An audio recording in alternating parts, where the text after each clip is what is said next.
Musically Me, and you are here for a review of the Netflix series The Curious Creations of Christine McConnell. So this Netflix describes this series as kind of like a baking show, which I think is kind of somewhat new for Netflix.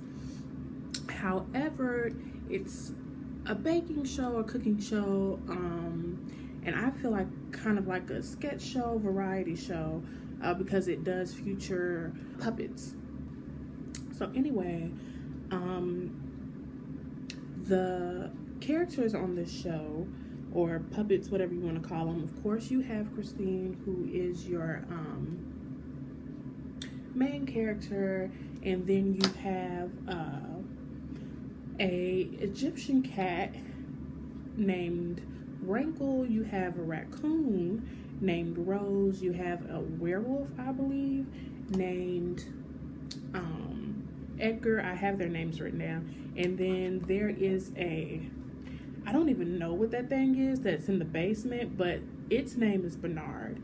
You also have a side character. You have like numerous side characters, but as far as the puppets go, there's a side character named, I don't know what her name is, but she lives in the refrigerator, and I think she's an octopus, and I know for sure that she's female. So yeah, those are the characters that live in the house with Christine. So of course, like I said, it's a baking show. She focuses primarily on baking desserts. So that's another thing. If you're looking for a baking show for more savory type of things, of course, this might not be the series for you, but especially it is Halloween time. Halloween is upon us.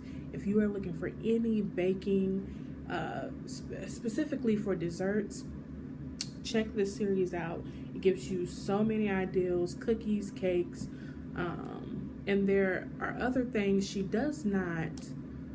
The way that the series is set up, she makes cakes. She gives you recipes for cakes, cookies. Yeah. And I feel like that runs the gamut of what she actually shows you. But she makes these creations, and she puts them out on a spread. And when you see the spread that she puts out, she actually makes a lot of desserts in addition to the cakes and stuff that she actually shows you how to make. So she does more, but yeah, you wouldn't see that as much. Aside from the baking and the plot of, I guess, the series, there is some side plots. So, you know, Netflix is like, oh, this is a nice little creepy show, and it is. I would say that it's a family show sort of. The only thing is there are some sexual themes that do go on. So, of course, if you don't want your kiddies to be exposed to that, you might not want to watch the series with your children. It's not anything like very, it doesn't border on the pornographic or anything like that, but most definitely take into consideration that there will be some mention of sexual themes. So, yeah. So I told you all the main characters, the basic plot of the show. I think my favorite character on there most definitely has to be Rose. Rose is hilarious. Rankle provides some good commentary, but you know, Rankle, he's the Egyptian cat. He is, of course, has this kind of like superiority complex. Rose is hyper sexual.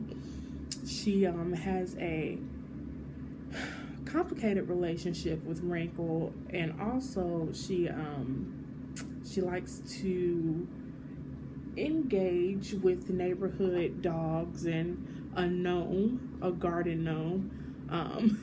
That's a spoiler alert for you. Edgar, of course, he comes in and stays in the house the first episode. He's the werewolf. He's all around very nice, and just kind of is trying to fit into his new family. And then Bernard stays in the basement. He, spoiler alert, he bit the arm or leg off of the male woman.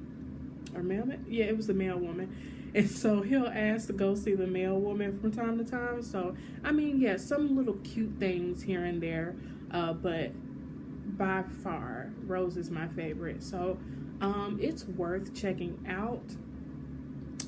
I think that it's very unique for Netflix, and I feel like it would even be unique for it to even be on regular cable television. But most definitely, if you are into baking, you need some Halloween baking ideals.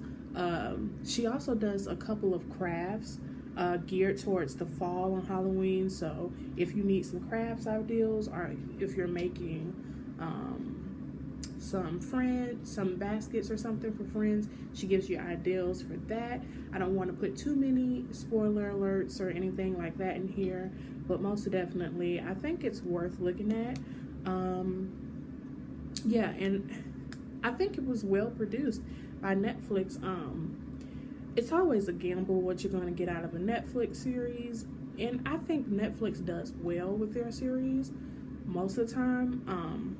So yeah, it's worth checking out. So anyway, that's just my quick little review of the Curious Creations of Christine McConnell on Netflix. And I will be doing more future reviews, not just for Netflix. But yeah, that's it. Thank you for watching. Thank you for visiting my channel. If you like this video or any other video on my channel, you are more than welcome to stay, and that means that you will be subscribed. You can always leave me a comment, and please remember to like this video. Thanks.